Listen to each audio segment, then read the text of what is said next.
Howdy folks, Lucas, W1BTR here. Today we're taking a look at the Quansheng UV-K5. It's a handheld VHF and UHF dual band radio. It's a ham radio. It's got some pretty classic Baofeng guts to it and some features you know about and expect, but it's also got some tricks up its sleeve that make it stand out, and also some potential weaknesses I think you should be aware about that other reviewers might have missed. So let's get right into it.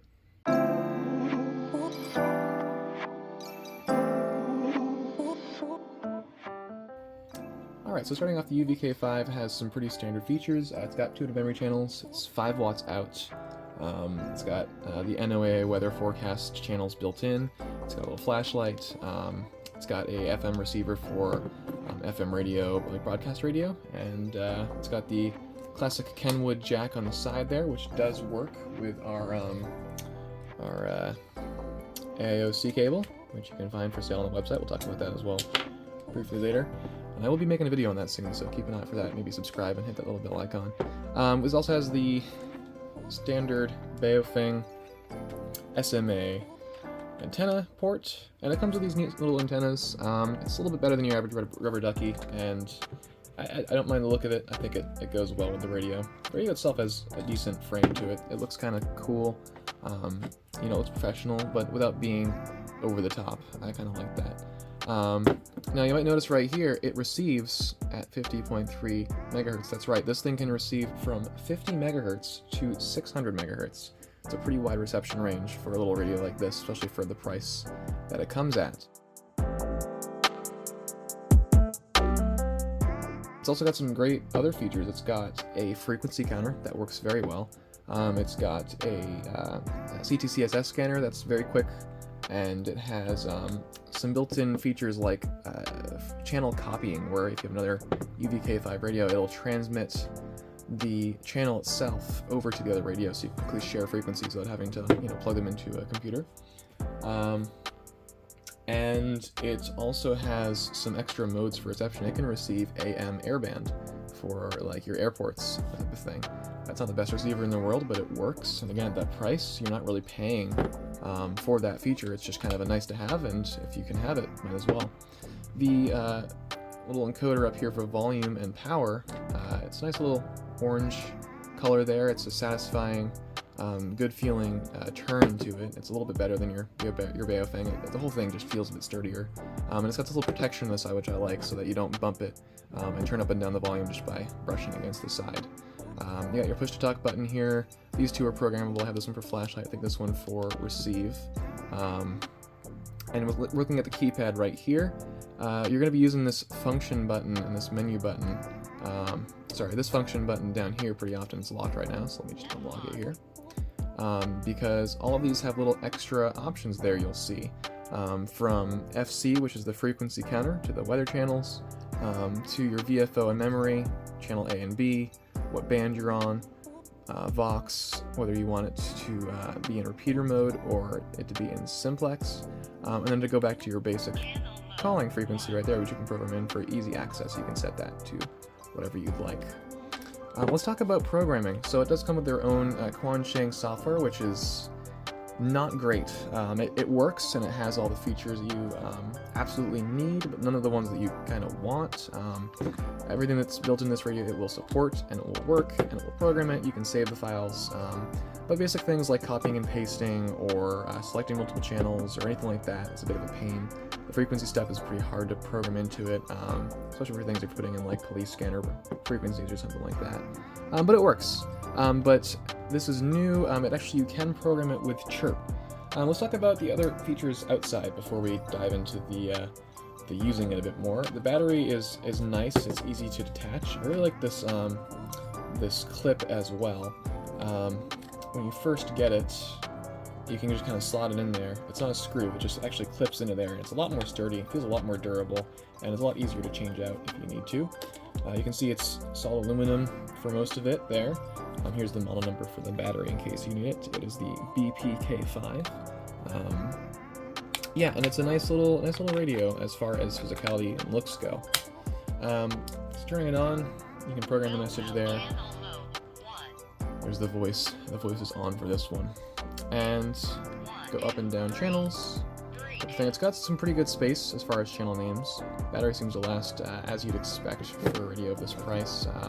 Probably like a day or so, 2 days maybe, on standby, that type of thing. Now, let's talk about these buttons down here. This is my first gripe with this radio. If we type in a frequency here, let's go 0, 1, it worked that time. Let's go to 0, 5, 3. Of course, it's going to just work right now. But often I have a hard time getting the channels punched into here. It'll just miss one of the keys or something. Yeah, that time, did you hear it? How it went back to there. So it's just a little bit of a pain sometimes, but all in all, especially if you're using the up and down keys, it's not too bad. So let's talk about one of those really cool features that these radios have, which is the frequency counter. So to use that, you're going to press the function button. See the function icon comes up in the corner, and press 4, which has FC on it. Say scanning begin. We're just going to take our, this is our Yaesu radio here, VX5, and we'll just transmit 146355. And, alright, this is the first flaw of this that I want to point out. It picks up harmonics really well. This radio has a little bit of harmonics on that frequency there. Let's try and take this a little bit further away from the radio and see if it works there. Oops, so yeah, it missed the function key press there, which is what I'm talking about with this keyboard. Sometimes it just misses those keys. Let's try this again. There we go. So farther away, I'd say like probably about 1.5 foot away, it does pick up that frequency. And 146. Yep, and that's with the offset, so that's about correct. And let's try it here on the WB1GOF repeater again. That'll probably pick up the tones as well. Function for your frequency counter.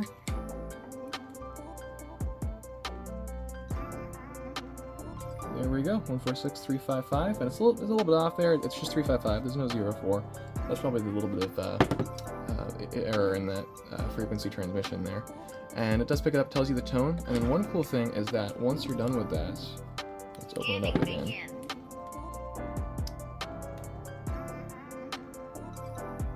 Once you're done with it, you can press the menu button, and if you press it again, it'll let you save it to a channel, so you can just save it right off the bat, and it just works. And to exit out, you can just click that, it'll say scanning stopped. So that works pretty well, and it does show off harmonics, which is actually an interesting little thing too. Usually, I think it starts high and it goes down low. So if you have harmonics in the UHF or in the 1.5, the 220 megahertz range, it will pick that up and it'll show it, which is actually kind of useful if you think about it. But in general, just hold a foot or two away and it'll pick up the actual intended frequency, because this harmonics should be pretty darn low. Let's talk about some more features that it has. So it has the NOAA channels. That's pretty straightforward. You press F and then you press 5 and bring it up, but that works fine. It has Vox, it has scanning. If we do scan right here, it's actually going to scan this frequency for the CTCSS tone, or a DCS. It'll come up with both. So if you actually want to scan, like for a scan your channels, so let's go into memory mode. So that's going to be function and MR, and start out is that. Oops, you only got the 0 once that time, so we're going to go 0, 0, 1. But yeah, you have to press and hold for scanning channels, and then you press the function button and hit scan if you want to scan for the CTCSS tone, which is, again, a great feature. It works really quickly. If you want to figure out what the input is on a repeater, usually it's the same as the output. Or if you want to figure out, what someone's using on a GMRS channel or something like that, it just works. Let's look at the menu real quick. If you press the menu button, I really like this interface for a couple of reasons. One, it says what option you're in when you press menu again. Yep, so sometimes it'll have an abbreviation, it's a bit confusing. You see this little arrow up here, that means you're currently selecting it, and we can go up and down there. TX Power is pretty quick and easy to access, but I like that it shows you the next and the previous item in the menu, so if you go by it too quickly, you still catch it in your peripheral vision, and you know what's next, and it's a nice little menu. I really enjoy using it. I'll turn on and off stuff like the dual watch pretty often, which is TDR. Dual standby, and I'll turn that on and off, and it sets what the default one is. So actually it sets, if you have it set to channel A, then when you're on channel A, it'll also watch channel B. If you have it set to channel B, it'll also watch channel A when you're on channel B. So it's a nice little feature there. I have it set to automatically have weather scanning on, so it'll check for an emergency code there. You can turn on the beeps when you press buttons. Also got a couple of cool little Roger beeps. Let me find those on here. You can see some more of these menu options. PTTID, but Roger, alright. So there is the standard Roger. There's also MDC, which is kind of a funny little thing. I think MDC typically carries data, which is interesting because this won't be carrying data. 16520. Alright, so just to give it a listen here, we got this listening there. W1BTR, just showing the Roger tone on this. So you can see it kind of sounds like a public service MDC tone. I'm not sure about how much people are going to like that. I mean, Roger beeps in general is kind of a hated thing. But it's a little feature. I don't know. I like that they throw it in there. I like it when radio manufacturers throw something extra in there. And here's where you can choose AM mode if you want, if you're listening to a frequency for a airplane. So yeah, cool little features there. Like I said, Chirp does work now if you use Chirp Next, the beta version, and that should be added into Chirp pretty soon. I know they were saying originally that it probably wasn't going to get Chirp support because it's a very complicated codec. It's not standard. It's their own thing. But some people like this radio, and because of that, there's a large fan base for it, for reverse engineering it, and that's what they did. The cradles are actually nice. They don't have a removable plug in the back, which is kind of a bummer. Doesn't run off of 12 volts, so you can't run it off your bench power supply. But the plugs are not those giant, bulky DC plugs like you see right here. They're these small things. So you can plug those into a power strip and have a bunch of them plugged in without interfering with each other. And that's really nice. I really like that. It's the first one of these I've actually seen that has that. Alright, so let's talk about some of the downsides of this radio.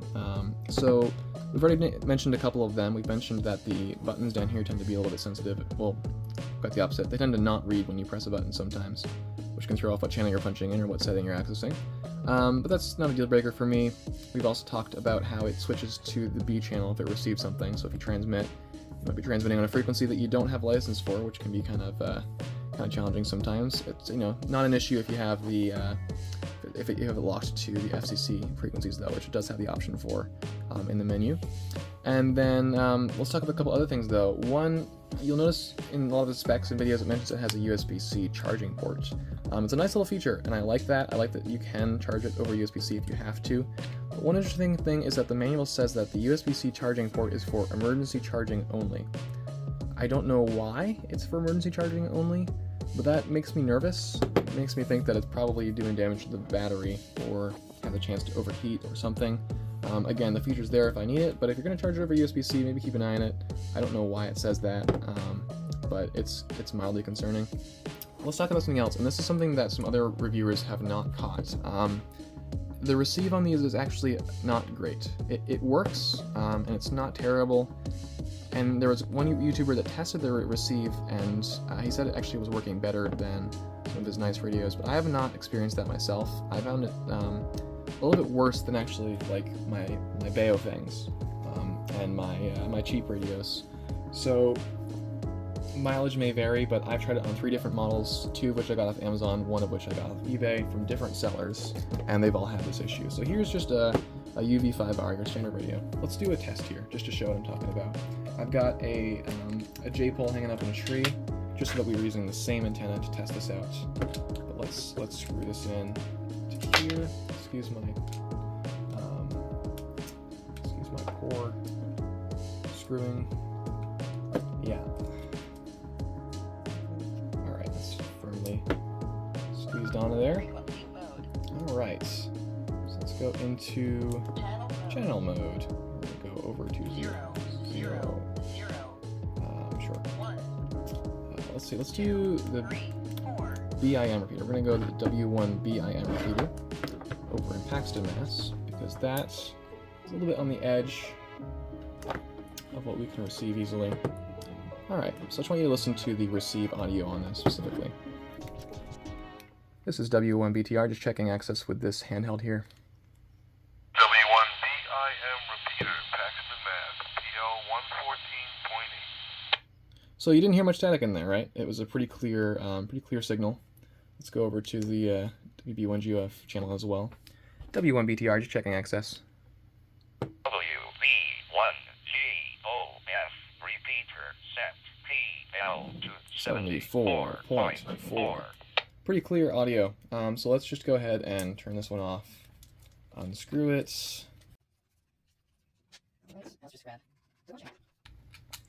So, and here, while I'm screwing this in, let me explain what I think is the reason behind this. I think that the receivers themselves are actually not bad. I think they're actually quite good, because that was confirmed by the testing of that YouTuber. I just think that it's very susceptible to interference. Think about it. It can receive from 50 megahertz to 600 megahertz. That means that all that, broadband FM and all that stuff, there's no filters in here for it. So whereas, say, like, a Yaesu VX5 has some great filters, some great receive, it's very selective. That's the word I'm looking for. The selectivity, I think, is not good on this radio. So I think it's probably getting interference from other things. But let's go over to 2, 3, 4, 5, 6, 7, 8. the W1BIM channel here. And I want you to listen. It's not going to do the whole announcement thing again, but it's going to have just the squelch tail and stuff. So let's listen to that real quickly. W1BTR, just checking access on the second radio here.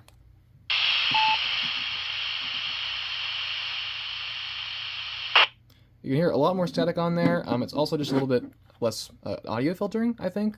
But sometimes, especially with certain signals or repeater, I did try like switching it out with this antenna switch and stuff, and it really is worse enough that you notice it. 6, 5, Let's go 4, down 3, over 2. to the GOF, which was full quieting on the other radio.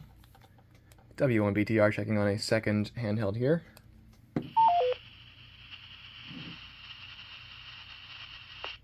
So you can hear that static in there. You can hear it in the background. I'm just going to key it up again. You hear that kind of wiggle in the frequency, that wiggle in there, and it's only got 1 bar. And let's compare that again over to the UV-5R.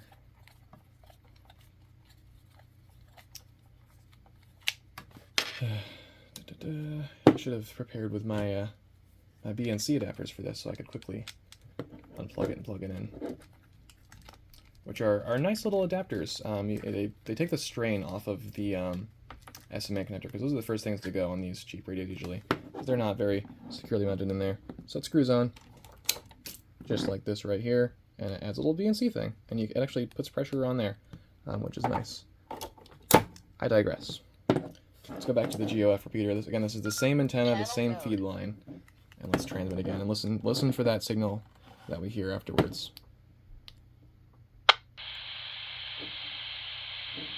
You can see we've got full bars in reception. Not that that means much on these types of radios. It's not an actual signal strength meter, and it's full quieting. There's no static at all comparatively. And I experienced the same thing where I had my Baofeng with the same rubber ducky antennas on them. I tried it with rubber duckies. I tried it with some diamond antennas as well. And I could have the Baofeng on its side like this in my bed, and the Quansheng held up high, and the Baofeng would receive it so much better. And if I rotated this at all, it would just not pick up any of it. So that's the only major flaw that I feel like I have with this radio, the major gripe I have. All the other things I can look past. They're just kind of quality of life stuff that a lot of radios have the issue, and for the price too. But for this radio, the receiver is significantly worse, so you got to be aware of that for this radio. Do I think it's a bad radio? No. I think that it's probably because of that wideband receive, it's got poor selectivity. I think it's a trade-off you have to be aware that you're making. And if you're working, like when I work in Westford, where the WB1GOF repeater is, I bring this radio. This is my daily carry radio for a large majority of the time because I just love the feature set. I like the look of it. I like the durability. I like the charging. So if you're close to it, but if you're going out in the woods or you're on the edge of the repeater or you really just need some serious radio use, I would probably go for, honestly, a Baofeng over it, which I never thought I'd say. Or obviously, if you can afford it, something like a Yaesu where it's going to have that nice receive and a good high-quality output. So yeah, this is what I carry around a lot, especially if I'm in town and I'm using stuff that's in town, or I'm on a trail and we're talking to each other on Simplex, something like that. You know, it's a trade-off for me. And I actually do really like the features, especially the frequency counter, especially the CTCSS scanner, and the speaker. Actually, the audio quality is nice on this too. But comparatively, that's kind of the trade-off there, and I just wanted to make sure everyone's aware of that. So yeah, that's the UV-K5 by Quansheng. It's a really unique little radio, and the price, like right now, let me look at the price. I think it's still pretty low.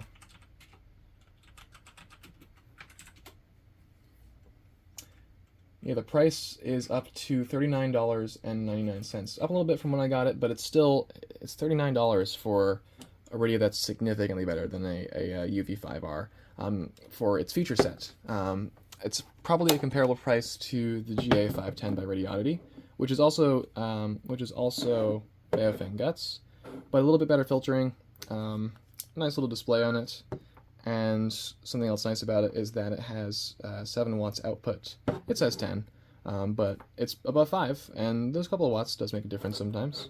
It's got a bigger battery. This thing will last me 3 days, but yeah, it's hard for me to recommend this radio, but it's also hard for me to recommend this radio, like over each other. I mean, they're just different. It depends on what you need it for. I think that if you're doing local stuff, this radio might be your go-to.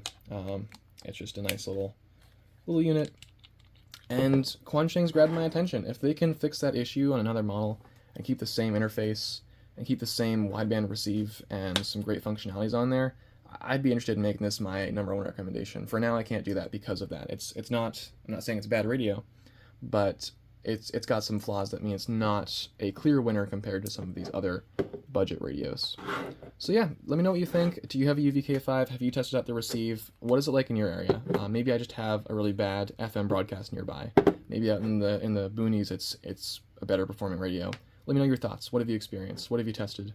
One other thing I do want to talk about here is that it does not have bad harmonics. It does not have a 2 off-center frequency transmitter. I'm going to show you a test video of that here, and it works pretty well as far as the quality of the signal going out. The power is legitimately 5 watts. The FM carrier is center frequency, and there's not anything terrible for harmonics, which I was actually surprised by. I was surprised that it outperformed the VX5 as far as the center frequency and the harmonics. Neither one is bad. They're both very much within the legal limit, but I will say that the Quansheng was pretty good on the transmit. Like I said, it's just the receive where it struggles compared to the other radios. So yeah, like I said, give me your thoughts down in the comments below.